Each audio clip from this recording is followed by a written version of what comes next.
ವಿಧಾನ ಪರಿಷತ್ ಉಪಚುನಾವಣೆ ಕಾಂಗ್ರೆಸ್ನ ಅಭ್ಯರ್ಥಿ ಆಯ್ಕೆ ಉಸ್ತುವಾರಿ ಸಮಿತಿಯಲ್ಲಿ ಮುಸ್ಲಿಮರಿಗೆ ಚೊಂಬು. ಲೋಕಸಭೆ ಚುನಾವಣೆಯಲ್ಲಿ ಬಿಜೆಪಿ ವಿರುದ್ಧ ರಾಜ್ಯ ಕಾಂಗ್ರೆಸ್ ಚೊಂಬು ಜಾಹೀರಾತು ಕೊಟ್ಟು ಅದು ದೇಶಾದ್ಯಂತ ಚರ್ಚೆಗೆ ಕಾರಣ ಆಗಿತ್ತು. ಬಿಜೆಪಿ ಬರೀ ಭರವಸೆ ನೀಡಿ ಆಮೇಲೆ ಬರೀ ಚೊಂಬನ್ನ ಮಾತ್ರ ಕನ್ನಡಿಗರಿಗೆ ಕೊಟ್ಟ ಯಾವ ಭರವಸೆಯನ್ನು ಈಡೇರಿಸಿಲ್ಲ ಅಂತ ಈ ಜಾಹೀರಾತಿನ ಮೂಲಕ ಕಾಂಗ್ರೆಸ್ ಹೇಳಿತ್ತು. ಅದು ಬಿಜೆಪಿಗೆ ಸಾಕಷ್ಟು ಮುಜುಗರವನ್ನು ತಂದಿತ್ತು. ಆದ್ರೆ ಈಗ ಅದೇ ಚೊಂಬನ್ನ ಕಾಂಗ್ರೆಸ್ ರಾಜ್ಯದ ಮುಸ್ಲಿಮರಿಗೆ ಕೊಟ್ಟಿದ್ಯಾ ಅನ್ನೋ ಪ್ರಶ್ನೆ ಅವರನ್ನ ಕಾಡ್ತಾ ಇದೆ. ಒಂದಾದ ಮೇಲೊಂದು ಚುನಾವಣೆಯಲ್ಲಿ ರಾಜ್ಯದ ಮುಸ್ಲಿಮರು ಕಾಂಗ್ರೆಸ್ನ ಕೈ ಹಿಡಿದಿದ್ದಾರೆ. ಒಗ್ಗಟ್ಟಾಗಿ ಮತಗಳು ವಿಭಜನೆ ಕೂಡ ಆಗದಂತೆ ಕಾಂಗ್ರೆಸ್ ಜೊತೆ ನಿಂತಿದ್ದಾರೆ.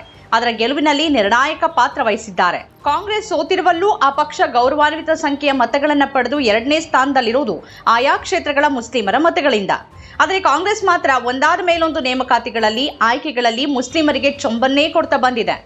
ಈಗ ದಕ್ಷಿಣ ಕನ್ನಡ ಮತ್ತು ಉಡುಪಿ ಜಿಲ್ಲೆಯ ಸ್ಥಳೀಯ ಸಂಸ್ಥೆಯ ವಿಧಾನ ಪರಿಷತ್ ಉಪಚುನಾವಣೆಗೆ ಕಾಂಗ್ರೆಸ್ನ ಅಭ್ಯರ್ಥಿ ಆಯ್ಕೆಗೆ ಮತ್ತು ಚುನಾವಣಾ ರಣತಂತ್ರ ರೂಪಿಸೋಕೆ ಕೆಪಿಸಿಸಿ ಉಪಚುನಾವಣೆ ಉಸ್ತುವಾರಿ ಸಮಿತಿ ರಚನೆ ಮಾಡಿದೆ. ಆದರೆ ಇದರಲ್ಲಿ ಮುಸ್ಲಿಮರಿಗೆ ಚೊಂಬು ಭಾಗ್ಯ ನೀಡಲಾಗಿದೆ ಅನ್ನೋ ಆಕ್ರೋಶ ವ್ಯಕ್ತವಾಗಿದೆ. ಈ ಸಮಿತಿಯಲ್ಲಿ ಅಧ್ಯಕ್ಷರ ಸಹಿತ ದಕ್ಷಿಣ ಕನ್ನಡ ಹಾಗೂ ಉಡುಪಿಯ 10 ಮಂದಿ ಸದಸ್ಯರಿದ್ದಾರೆ. ಜೊತೆಗೆ ಕೆಪಿಸಿಸಿ ಕಾರ್ಯಾಧ್ಯಕ್ಷ ಹಾಗೂ ಎಐಸಿಸಿ ಉಸ್ತುವಾರಿ ಕಾರ್ಯದರ್ಶಿ ಇದ್ದಾರೆ. ಆದರೆ ಈ 12 ಮಂದಿಯಲ್ಲಿ ಒಬ್ಬರೇ ಒಬ್ರು ಮುಸ್ಲಿಮರಿಲ್ಲ. ಎಐಸಿಸಿ ಉಸ್ತುವಾರಿ ಕಾರ್ಯದರ್ಶಿ ರೋಸಿ ಜಾನ್ ಮತ್ತು ಕೆಪಿಸಿಸಿ ಉಸ್ತುವಾರಿ ಕಾರ್ಯಾಧ್ಯಕ್ಷ ಡಾಕ್ಟರ್ ಮಂಜುನಾಥ್ ಭಂಡಾರಿ ಸಮಿತಿಯಲ್ಲಿದ್ದಾರೆ. ದಕ್ಷಿಣ ಕನ್ನಡ ಜಿಲ್ಲಾ ಉಸ್ತುವಾರಿ ಸಚಿವ ದಿನೇಶ್ ಗುಂಡೂರಾವ್ ಅಧ್ಯಕ್ಷರಾಗಿದ್ದಾರೆ.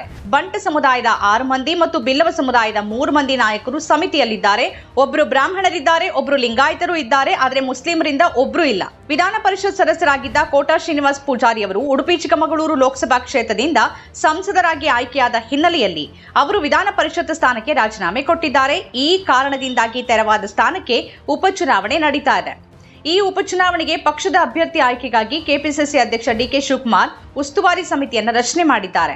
ಪಕ್ಷದ ಸಂಭಾವ್ಯ ಅಭ್ಯರ್ಥಿಯನ್ನ ಆಯ್ಕೆ ಮಾಡೋಕೆ ಮತ್ತು ಕಾಂಗ್ರೆಸ್ನ ಅಭ್ಯರ್ಥಿಯ ಗೆಲುವಿಗೆ ಅಗತ್ಯವಾದ ಕ್ರಮ ಕೈಗೊಳ್ಳುವ ಪ್ರಕ್ರಿಯೆಯಲ್ಲಿ ಸ್ಥಳೀಯ ಶಾಸಕರು, ಹಿರಿಯ ಮುಖಂಡರು ಹಾಗೂ ಇತರರೊಂದಿಗೆ ಸಮಾಲೋಚನೆ ನಡೆಸಿ ತಕ್ಷಣ ಕೆಪಿಸಿಸಿಗೆ ವರದಿ ಸಲ್ಲಿಸುವಂತೆ ಡಿಕೆಶಿ ಆದೇಶ ಕೊಟ್ಟಿದ್ದಾರೆ.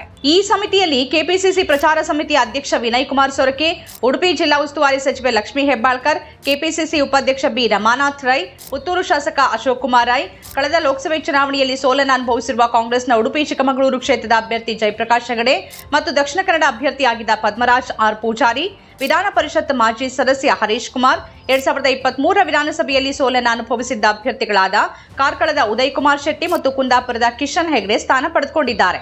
ಆದರೆ ಈ ಪಟ್ಟಿಯಲ್ಲಿ 2 ಜಿಲ್ಲೆಗಳ ಮುಸ್ಲಿಂ ಸಮುದಾಯದ ಒಬ್ಬನೇ ಒಬ್ಬ ನಾಯಕನಿಗೆ ಸ್ಥಾನ ಕೊಟ್ಟಿಲ್ಲ. ಇದು ದಕ್ಷಿಣ ಕನ್ನಡ, ಉಡುಪಿ ಜಿಲ್ಲೆಯ ಕಾಂಗ್ರೆಸ್ ವಲಯದಲ್ಲಿ ವ್ಯಾಪಕ ಅಸಮಾಧಾನಕ್ಕೆ, ಆಕ್ರೋಶಕ್ಕೆ ಕಾರಣ ಆಗಿದೆ. ಪಟ್ಟಿಯಲ್ಲಿರುವ ಉಡುಪಿ ಜಿಲ್ಲಾ ಉಸ್ತುವಾರಿ ಸಚಿವೆ ಲಕ್ಷ್ಮೀ ಹೆಬ್ಬಾಳ್ಕರ್ ಅವರು ಇಡೀ ಲೋಕಸಭೆ ಚುನಾವಣೆ ಅವಧಿಯಲ್ಲಿ ಉಡುಪಿಯಲ್ಲಿ ಕಂಡೇ ಇರಲಿಲ್ಲ.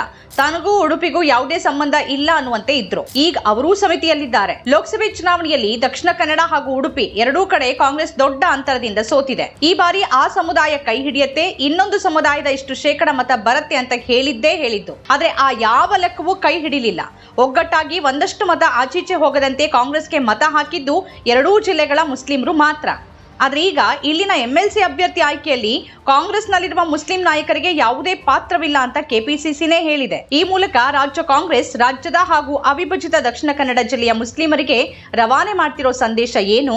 ಸ್ವತಂತ್ರ ಪತ್ರಿಕೋದ್ಯಮ ಇಂದಿನ ಅಗತ್ಯ. ಅದನ್ನ ನಿಮ್ಮ ವಾರ್ತಾಭಾರತಿ ಮಾಡ್ತಾ ಇದೆ. ನೀವು ನಮ್ಮನ್ನ ಬೆಂಬಲಿಸಲು ನಮ್ಮ ಚಾನೆಲ್ ಅನ್ನ ಸಬ್ಸ್ಕ್ರೈಬ್ ಮಾಡೋದ್ರ ಜೊತೆಗೆ ಪಕ್ಕದಲ್ಲಿರುವ ಬೆಲ್ ಐಕಾನ್ ಬಟನ್ ಅನ್ನ ಪ್ರೆಸ್ ಮಾಡಿ. ಈ ರೀತಿಯ ಬೇರೆ ಬೇರೆ ಕಾರ್ಯಕ್ರಮಗಳಿಗೆ ನಿಮ್ಮ ಅನಿಸಿಕೆ, ಅಭಿಪ್ರಾಯಗಳನ್ನು ಕಮೆಂಟ್ ಮುಖಾಂತರ ತಿಳಿಸಿ. ಜೊತೆಗೆ ನಮ್ಮೆಲ್ಲ ಕಾರ್ಯಕ್ರಮಗಳನ್ನು ಲೈಕ್ ಮಾಡಿ, ನಿಮ್ಮ ಪರಿಚಯಸ್ಥರಿಗೂ ಅದನ್ನು ಶೇರ್ ಮಾಡಿ. ಈ ಮುಖಾಂತರ ಸ್ವತಂತ್ರ ಪತ್ರಿಕೋದ್ಯಮವನ್ನು ಬೆಂಬಲಿಸಿ. ಧನ್ಯವಾದ.